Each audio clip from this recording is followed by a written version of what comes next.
नमस्कार, the such India में आपका स्वागत है। आपके साथ मैं हूं सचिन तिवारी।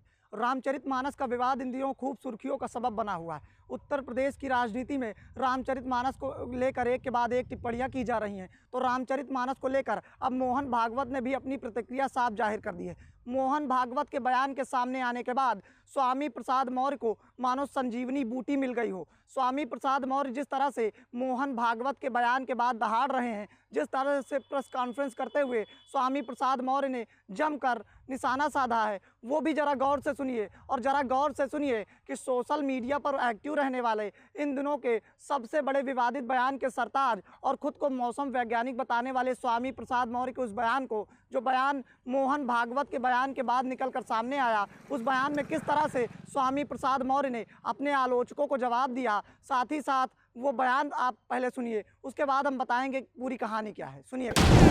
आपने मेरा सिर काटने के लिए, जुबान काटने के लिए, कान काटने के लिए, नाक काटने के लिए, हाथ काटने के लिए फरमान तो जारी कर दिया। क्या आपके अंदर हिम्मत है कि आरएसएस प्रमुख भागवत जी के भी सिर, जीभ, हाथ, नाक काटने की हिम्मत कर सकेंगे?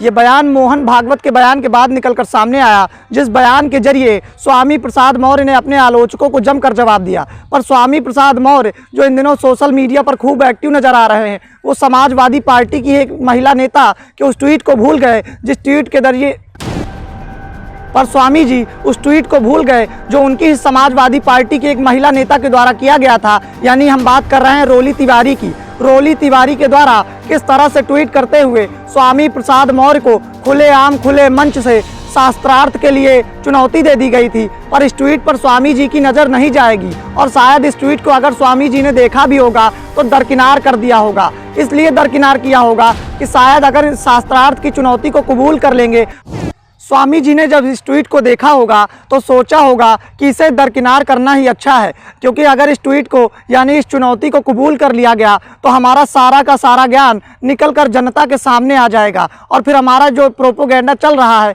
वो पूरी तरह से तबाह हो जाएगा। जरा गौर से सुनिए, समाजवादी पार्टी की महिला नेता के द्वारा ट्वीट करके किस तरह से स्वामी प्रसाद मौर्य यानी समाजवादी पार्टी के राष्ट्रीय महासचिव को चुनौती दी गई थी। सुनिए गौर से।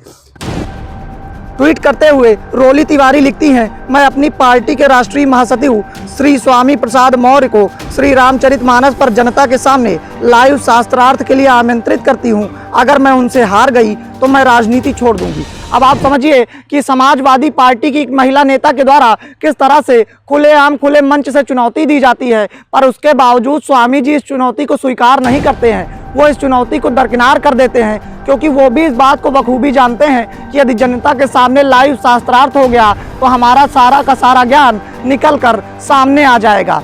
लेकिन मोहन भागवत के बयान पर जमकर दहाड़ने वाले स्वामी प्रसाद मौर्य रोली तिवारी की इस चुनौती पर क्यों खामोश थे? कुछ भी हो, लेकिन स्वामी प्रसाद मौर्य के समर्थन में जब मोहन भागवत का बयान निकलकर सामने आता है तो स्वामी प्रसाद मौर्य अपने आलोचकों को वही बयान उठाकर दिखाते हैं और कहते हैं कि अब इन पर क्या कहेंगे, अब इन पर क्या कहेंगे। लेकिन वही जब स्वामी प्रसाद मौर्य को उनकी ही पार्टी की एक महिला नेता के द्वारा लाइव शास्त्रार्थ की चुनौती दे दी जाती है तो साहब का दिमाग इस ट्वीट पर नहीं जाता, न साहब की नज़रें जाती हैं। साहब इस ट्वीट को दरकिनार कर देते हैं और इस चुनौती पर मुंह फेर लेते हैं। यानी वो भी इस बात को बखूबी जानते हैं कि यदि लाइव शास्त्रार्थ हो गया तो हम हम घर के रहेंगे और ना ही हम घाट के बचेंगे।